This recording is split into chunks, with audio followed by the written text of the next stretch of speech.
아파트 이름을 지어야 하잖아요. 길게 이름을 짓는다고 하는 게 하다 보면 그렇게 될 수도 있겠다는 생각이 좀 들긴 하더라고요. 브랜드화 시키면 좋겠다는 생각을 신앞으로 하게 되었습니다. 한 회사와 여러 번 협의를 했었는데요. 저희가 그 회사하고 하지 못했던 여러 이유 중에 하나가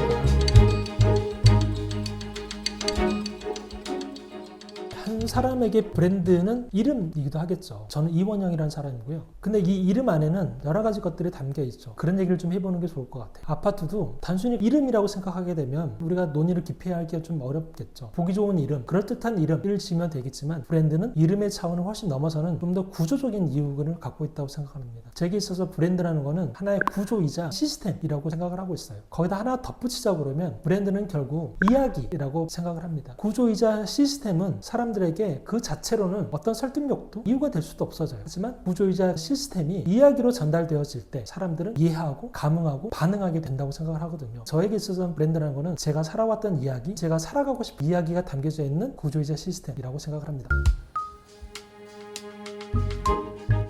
소규모로 하는 사업을 하다 보니까 대형 건설사하고 일을 하는 게 쉽지는 않죠. 아파트 브랜드라는 거를 브랜드답게 매니지먼트 해나가는 회사들도 대부분 일군 건설사일 겁니다. 그중에 한 회사와 여러 번 이제 협의를 했었는데요. 저희가 그 회사하고 하지 못했던 여러 이유 중에 하나가 브랜드에 대한 생각이 달랐던 것도 물론 있습니다. 아까 말씀드린 것처럼 브랜드라는 거는 단순하게 이름은 아니죠. 사업을 해나가는 구조이자 방식, 시스템이 브랜드라는 외형을 밑에 깔려있는 이야기일 텐데요. 그런 측면에서 대형 건설사 브랜드가 갖고 있는 이야기 구조가 우리 조합과는 좀 맞지 않았던 것 같아요. 어쩌면 그 건설사들은 범죄 스릴러, 서스펜스 그런 이야기들의 서사 구조를 갖고 있는 브랜드라고 본다고 그러면 저는 약간 로맨스이자 되게 슴슴한 이야기일 수도 있고 아주 작은 것부터 시작하는 조용한 이야기일 수도 있는 거죠. 근데 이 이야기 구조가 서로 다른데 이걸 믹스시키려고 보니 너무 어려운 점들이 컸던 겁니다. 한쪽을 아예 들어가 버리면 이거는 가능한 거죠. 로맨스를 버리거나 아주 조금만 넣고 범죄 스릴러에 이걸 넣어버리면 범죄 스릴러는 큰 이야기 안에서 조그만 이야기를 감당하면 되니 이거는 가능한 얘기다 라고 생각해 볼 수 있을 것 같아요. 그런데 저희는 그렇게 하고 싶지 않았거든요. 우리는 우리들의 이야기를 하고 싶었던 겁니다. 이 안에는 조합원들의 이야기, 동네 이야기가 다 같이 살려서 담겨져 있는 건데 이 이야기를 포기하고 싶은 생각이 없었어요. 사업을 시작할 때부터 이런 이야기를 하겠다라고 사업을 시작했고 그 이야기로 우리의 사업을 끌어왔기 때문인 거죠. 어느 날 그거를 싹둑 잘라버리고 건설사가 얘기하는 그 이야기 속으로 우리가 들어가는 거는 불안했던 것도 물론 있습니다. 작은 이야기들이 우리에겐 되게 중요한데 중요한 것들이 잘 다뤄질까 하는 것들 그거는 오히려 사업 전체에 대한 불안으로 커지는 것도 물론 있었습니다. 그래서 우리가 건설사의 브랜드를 거절했다기보다도 그런 것들이 맞지 않아서 함께하기 어렵지 않았나라고 판단되어서 그렇게 결정이 되었습니다.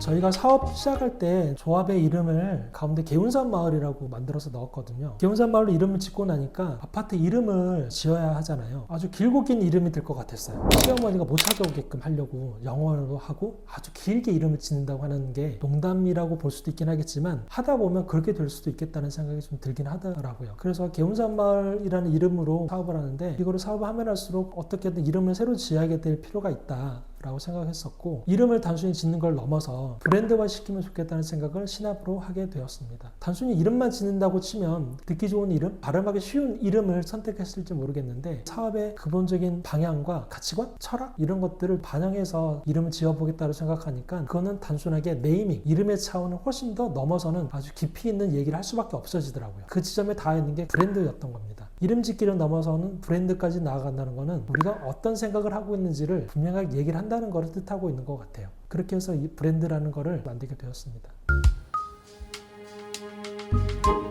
브랜드와 네이밍은 다르죠. 브랜드 안에 네이밍이 들어가 있는 거지 않습니까? 예를 들면 나이키 하면 나이키라는 이름이 있고 로고가 있고 그게 다 구성되어 있는 나이키를 생각했을 때 떠올려지는 어떤 심상, 정보들이 있지 않습니까? 그건 나이키뿐만 아니라 코카콜라가 되었든 애플이 되었건 그게 바로 브랜드라는 것이죠. 그런데 우리는 아파트 브랜드라고 얘기하고 있지만 아파트 1.0 시대에서 지었던 현대건설이 지은 아파트로서의 현대아파트, 한양이 지었던 한양아파트 라는 이 이름과 브랜드라는 걸 여전히 혼동하는 것 같아요. 우리나라에서 현재까지는 가장 큰 규모로 했다는 재건축 사업이 기존의 이름은 둔촌주공 아파트였고 올림픽파크 포레온이라는 아파트 단지로 바뀌었는데 거기가 12,000세대의 아파트를 한꺼번에 지은 사업입니다. 그 아파트를 지을 때 건설사 4곳 정도가 한꺼번에 같이 지었습니다. 그 4개의 건설사 모두가 다 아파트 브랜드를 가지고 있는 회사들이에요. 브랜드를 갖고 있는 건설사들이 모여서 제3의 아파트를 짓는 건데 이거는 달리 생각해보면 음료로 치면 펩시콜라와 코카콜라가 같이 컨소시엄으로 새로운 콜라를 만드는 것, 갤럭시와 아이폰이 만나서 새로운 스마트폰을 만드는 것, 이것과 브랜드가 있는 건설사들이 함께 모여서 아파트를 새로 만든다는 게 어떤 차이가 있는 건가? 이건 과연 브랜드적인 측면에서 가능한 건가? 라는 생각이 들긴 했습니다. 그게 가능한 이유가 여전히 보통 사람들이 생각할 때에는 네이밍과 브랜드의 차이를 여전히 우리는 고도화시켜서 생각해보지 않는 것 같아요. 그러니까 우리도 마찬가지의 과정을 거쳐야겠죠. 우리는 브랜드를 만들 거예요. 브랜드로서 우리는 아파트를 새롭게 정의하고 우리들 생각과 가치가 담겨져 있는 브랜드를 만들어서 알릴 거예요 하는 게 사람들 입장에서는 이름을 지어서 이 이름으로 알릴 거예요 라고 하는 것과 같은 이야기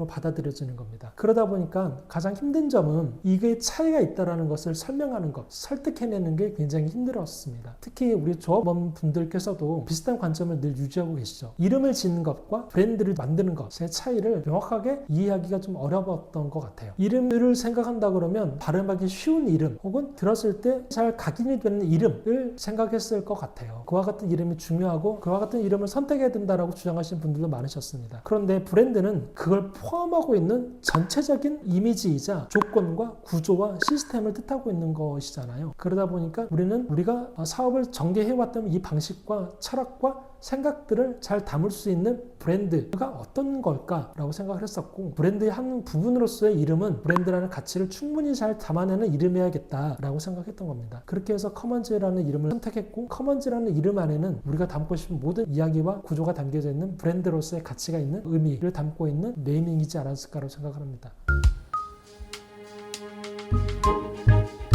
자체 브랜드가 아닌 브랜드는 없습니다. 다 각자 자기 나름의 이름을 갖고 있고 브랜드 포지셔닝을 갖게 되는 겁니다. 우리가 좀 다른 것은 우리나라 아파트의 브랜드라고 하는 큰 카테고리 안에는 수많은 아파트 브랜드들이 있습니다. 큰 카테고리로서의 브랜드 안에 우리 이름을 넣고 우리 브랜드를 넣게 되면 우리는 과연 살아남을 수 있을까요? 저희는 그렇게 되게 힘들다라고 생각을 했습니다. 되게 힘들지만 우리 이야기를 얘기하는 것, 우리의 서사 구조를 표현해내는 것은 우리 사업의 가장 큰 장점이고 가장 큰 힘이어서 이것을 놓을 수는 또 없다라고 판단한 거죠. 그러면 카테고리를 하나 따로 만들자라고 생각을 했던 거죠. 우리가 하려고 하는 이 커먼즈라는 브랜드는 카테고리, 분류가 다른 아파트 브랜드라고 볼 수 있을 것 같습니다. 좋은 점은 그게 있죠. 허연 눈밭에 내가 처음으로 걸어가는 거니까 내 마음대로 걸어가도 됩니다. 내가 가고 싶은 길이 곧 길이니까 내가 걷는 그 길을 따라서 누가 오든 안 오든 그건 나중 일이라고 치면 나는 이 눈밭에 걸어가는 첫 번째 사람으로서의 특권이자 혜택이 저 자신에게 있겠죠. 하지만 그게 좀 어려운 거는 이 길이 맞는지는 아무도 모른다라는 겁니다. 우리는 선례를 따라가는 것도 물론 있긴 하지만 많은 부분들이 처음으로 해나가는 것들이 많아요. 그러다 보니까 우리에게는 방위를 살필 수 있는 감각과 느낌과 역량들이 우리에겐 필요한 것이죠. 앞에 누군가 걸어갔는지를 빠르게 따라가는 능력보다도 세상에 없는 길을 갔을 때 로우 데이터를 가지고 분석해내는 것, 굉장히 희귀하지만 가장 의미 있는 것들을 추출해내고 고도화시켜서 만들어내는 것, 그런 능력들을 우리에겐 되게 중요했었고요. 하나하나 해나간다는 게 결국은 커먼즈라고 하는 아파트 브랜드를 이루고 있는 이 카테고리에서의 기준점이 새로 성립된다는 걸 뜻하고 있을 것 같습니다. 그게 가장 장점이기도 하고 도전이기도 했을 거고요. 커먼즈 안에는 여러 가지 것들이 포함되어 있는데 국내에서 처음으로 해보는 패시브 하우스급 아파트, 한국 패시브 건축협회에서 컨설팅을 하고 있고 인증을 하려고 많은 것들을 준비를 하고 있는데요. 그런 인증을 받게 되는 첫 번째 패시브 아파트, 이것도 이 카테고리이니까 가능한 거라고 생각했고 나무로 짓는 아파트도 마찬가지로 거대한 우리나라 아파트 브랜드 카테고리 안에 있었으면 우린 그걸 시도하지 못했을 거예요. 빠져나와서 우리가 새로운 카테고리를 만들므로써 가능해지지 않았을까라고 생각을 합니다. 마지막으로는 이게 가능하다고 판단했고 나아갈 수 있었던 가장 큰 근간에는 로우 데이터를 읽어내는 능력이 좀 있었다고 생각이 돼요. 진짜로 우리나라 잠재 수분양자들이 어떤 집을 원하지? 진짜로 어떤 아파트를 원하지? 지금 이 시대에 우리는 어떤 아파트를 필요로 하지? 라는 것들을 로우 데이터, 아무것도 가공이 되어 있지 않는 그 자체를 읽어내고 사업화시킬 수 있는 것들, 그게 우리에겐 되게 중요한 역량으로 생각했고요. 대체로 거의 대부분의 조합들은 그런 것들을 하기에는 어려움이 좀 많죠. 우리로서는 그게 기회이기도 했고 잘 활용해서 우리가 새로운 길을 모색해보고 있는 거라고 생각을 하고 있습니다. 커먼즈를 이루고 있는 여러 가지 가치라든가 방향이라든가 철학들은 여러 가지가 있을 수는 있을 것 같아요. 패시브 아파트이기도 하고 나무로 짓는 아파트이기도 하면서 나중에 입주민을 조합원으로 하는 협동조합에서 아파트를 경영 관리하는 아파트의 첫 사례라고도 합니다. 이것까지가 우리가 만들어오는 커먼즈 아파트를 구성하고 있는 요소라고 본다고 그러면 이것들이 다 모아졌을 때 저는 커먼즈라는 브랜드가 결국은 하나의 아파트 플랫폼이 될 거라고 생각을 하고 있어요. 이 플랫폼 안에는 기본적으로 세팅되어 있는 세팅값들이 있겠죠. 패시브 하우스를 지향해야 되고 목조라든가 탄소 중립을 향해서 우리가 할 수 있는 노력들을 다 기울여야 된다는 가치들, 함께 살아가지만 각자의 삶들이 굉장히 존중되어야 된다는 것들, 이런 것들이 커먼즈라는 플랫폼의 기본적인 세팅값으로 작동이 되어 있습니다. 그러면 이 아파트를 들어와서 사는 사람들은 규정되어 있거나 다 정해진 브랜드를 소비하는 게 아니라 플랫폼이었으니까 자신들의 생각과 가치관, 철학들을 플랫폼 안에서 구현시켜내고 발현시켜내 볼 수 있는 여지가 있고, 그와 같은 것들이 플랫폼으로서의 커먼즈를 훨씬 더 탄탄하게 풍성하게 만들지 않을까라고 생각을 하고 있습니다. 여러분들의 참여를 기다리겠습니다.